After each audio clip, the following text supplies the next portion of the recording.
Hello everyone, আসসালামু আলাইকুম। চলে আসলাম নতুন একটি ভিডিওতে। আজকের ভিডিওটি হলো ষষ্ঠ শ্রেণীর দৈর্ঘ্যমাপী অধ্যায়ের প্রথম সেশন। তো এর মধ্যে যারা ভিডিও দেখতেছো তোমরা যদি মনোযোগ সহকারে ভিডিও দেখো তাহলে খুব সহজেই তোমরা দৈর্ঘ্যমাপী সম্পর্কে জানতে পারবে।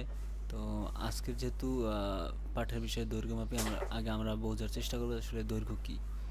দৈনন্দিন জীবনে প্রায় প্রতিটি কাজের সাথেই আমাদের মাপ যোগ করতে হয়। তোমরা বাজারে গিয়ে যখন প্রয়োজনীয়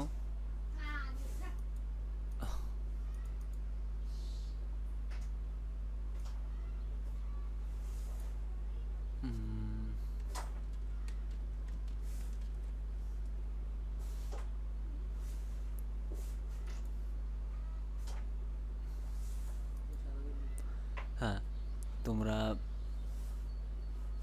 বাজারে যখন প্রয়োজনীয় জিনিসপত্র যেমন চাল, ডাল, লবণ, চিনি, রশি, বৈদ্যুতিক তার ইত্যাদি ক্রয় করো, তখন দোকানদার তোমার চাহিদা মতো জিনিসগুলো মেপে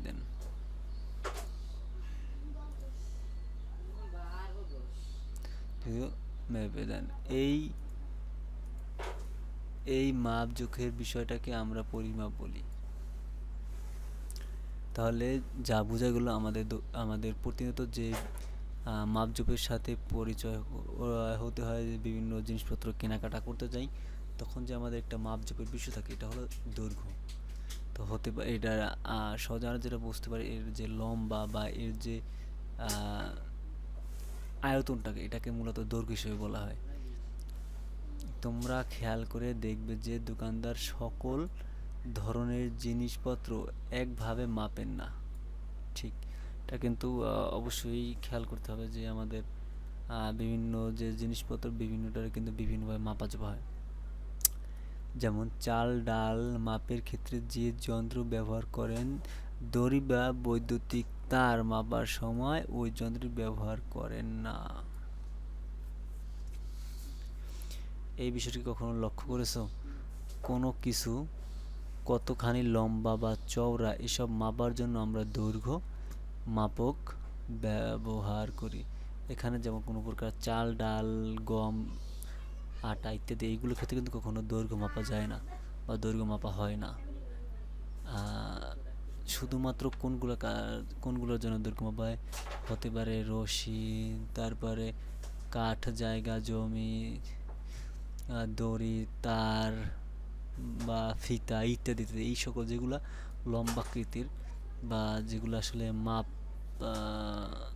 মাপা যায় না বললে ভুল, তো অনেক ক্ষেত্রে মাপা যায়, কিন্তু বিশেষ বিশেষ ক্ষেত্রে এইগুলা দৈর্ঘ্য মাপা হয়। এখন এককের সাথে তুলনা করেই আমরা বিভিন্ন সময়ে বিভিন্ন রকম জিনিসের দৈর্ঘ্য মেপে থাকি। আজ আমরা এই দৈর্ঘ্য মাপি অধ্যায়ে প্রদত্ত অনুশীলনী সমস্যাগুলির সমাধান করব।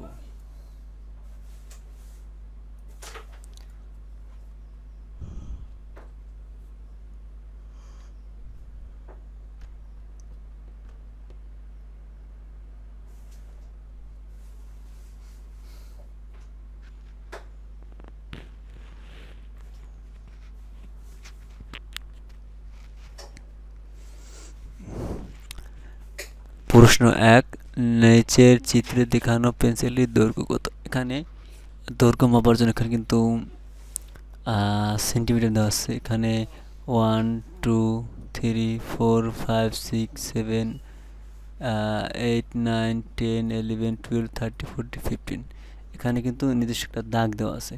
তো সমাধান ক, স্কেল বরাবর পেন্সিলের অবস্থান থেকে পেন্সিলের অগ্রভাগের অবস্থান হলো 2.2 সেমি এর ঘরে। খ, এবং পেন্সিলের পিছনের প্রান্তের অবস্থান হলো 11.9। আচ্ছা, এখানে হলো পেন্সিল। আচ্ছা, আমরা প্রথমে যেটাই দেখছিলাম এটা হলো পেন্সিলের এই যে 2.8 মিটার, আর এটা হলো লম্বা হলো 11.9। তাহলে পেন্সিলটির দৈর্ঘ্য হলো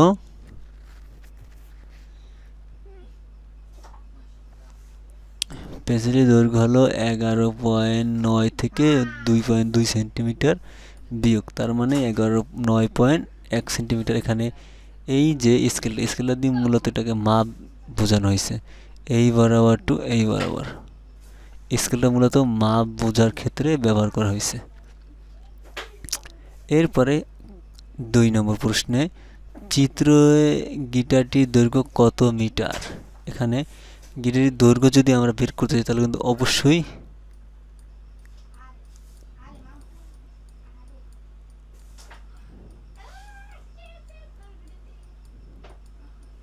এখানে যদি আমরা দেখতেছি এখানে অবশ্যই কিন্তু মিটারটির এই মাথা বরাবর কত আছে আর এর সমতল বা নিচ বরাবর কত আছে, এটাকে আমরা কিন্তু আমাদের হিসাব করতে হবে।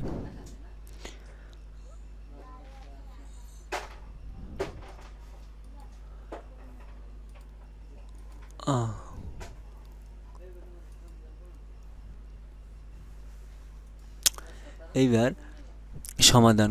ক চিত্রের স্কেলটি একটি সেন্টিমিটার স্কেল, যেখানে প্রতি 10 সেন্টিমিটার অংশ একভাবে বিভক্ত করা হয়েছে।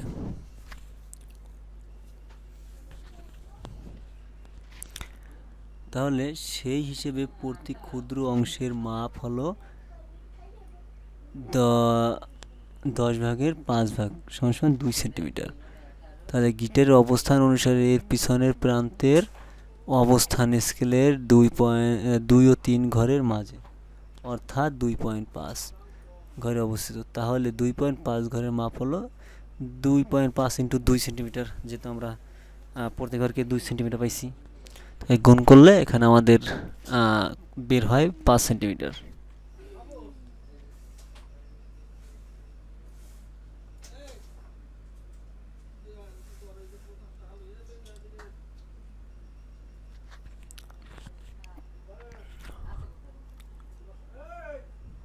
একইভাবে গিটারের অগ্রভাগের অবস্থান পেন্সিলের 70 যোগ 3 ইন্টু 3.5.2 সেমিতে 77 সেমিতে।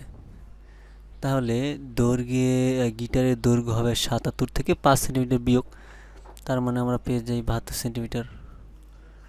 তাহলে এটাকে যদি আমরা ভাগ করি 72 দিয়ে 100 মিটার, তাহলে এই পেয়ে যাই আমরা 0.72 মিটার। এখানে 0.72 মিটার পার হলো 100 সেন্টিমিটারে 1 মিটার বলে।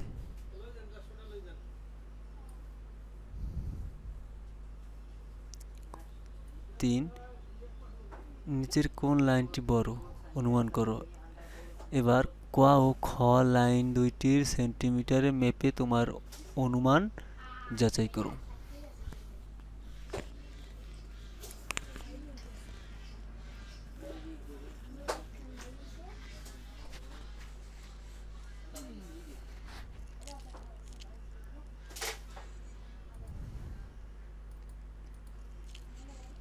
এই হলো ক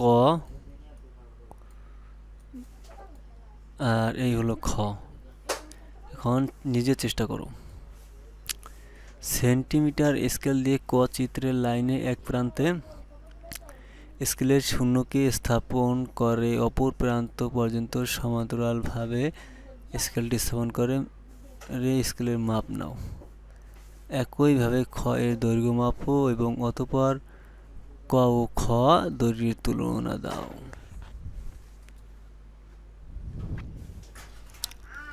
তাহলে তোমরা যদি দৈর্ঘ্য সম্পর্কে ভালোভাবে শিখতে ও বুঝতে চাও, তাহলে তোমাদের এই অধ্যায়টি বা এই অনুশীলনটি ভালোভাবে তোমাদের কিন্তু লক্ষ্য করা উচিত।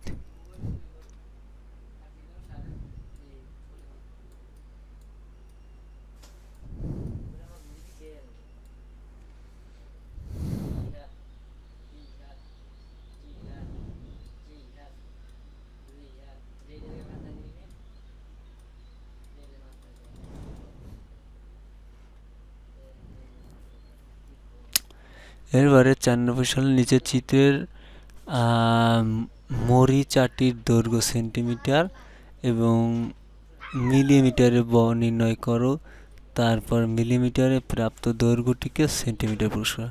তার মানে এখানে প্রথমে বের করতে হবে মিলিমিটারে। সেন্টিমিটার সেন্টিমিটার মিলিমিটারে, তারপরে মিলিমিটারের দৈর্ঘ্যটাকে সেন্টিমিটারে নিয়ে যেতে হবে।